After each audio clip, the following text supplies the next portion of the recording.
This is the Washington Times front page for Monday, April 3rd, 2023. Thanks for joining us. I'm George Gerbo.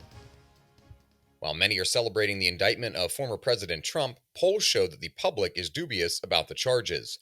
Susan Ferricchio and Joseph Clark report a Quinnipiac University poll released a day before the indictment last week found that more than 6 in 10 Americans think the case is mainly motivated by politics. Supporters said Trump will enjoy a surge in fundraising and poll numbers now that he's been indicted. To that end, Trump's operations have already begun begging for money off of the news. Manhattan District Attorney Alvin Bragg is pursuing dozens of charges related to hush money payments that were not deemed criminal when examined by federal prosecutors. The indictment remains under seal. New York judges typically keep charges under seal until a defendant makes an initial appearance in court. House Republicans are pushing to reassert work requirements across federal welfare programs to curb wasteful spending and fill job openings in the economy. Harris Alec reports Republicans have introduced legislation in recent weeks to prohibit state governments from easing work requirements for federally funded welfare programs. They also want to expand the age limit from 49 to 65, at which able-bodied adults without children must work to receive benefits. Republicans are pushing President Biden and the Democratic-controlled Senate to accept the changes in exchange for raising the debt ceiling. Democrats say that if the federal government wants to coax more people into the workforce, it can do so without putting new burdens on the poor. Numerous surveys point to growing economic anxiety among Americans, and they all cite the same problem: the higher costs of everyday living. Dave Boyer reports Gallup's monthly survey found 83% of respondents described current economic conditions as only fair or poor, and just 16% called them excellent or good.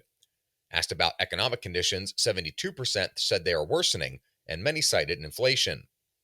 In a Quinnipiac University poll released Thursday, Americans ranked food costs at 22% as their biggest worry, with retirement savings at 18% and healthcare costs at 17% rounding out their top three concerns.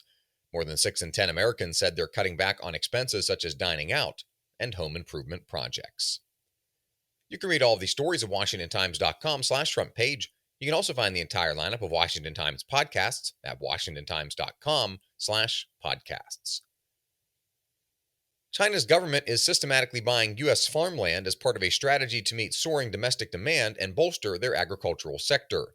Bill Gertz reports Congress and several states are considering legislation to ban or restrict Chinese purchases and investment in the United States over concerns the transactions are undermining domestic security. The federal government has no legal restrictions on the amount of private U.S. agricultural land that can be foreign-owned, but a total of 14 states prohibit or restrict foreign ownership of private agricultural land.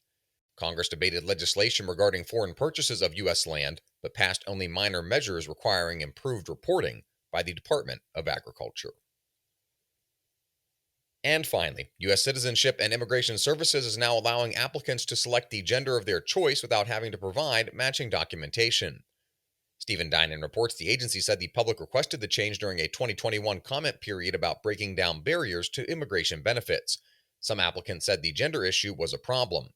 The only exceptions are for those who already have become citizens, in which case proof is required.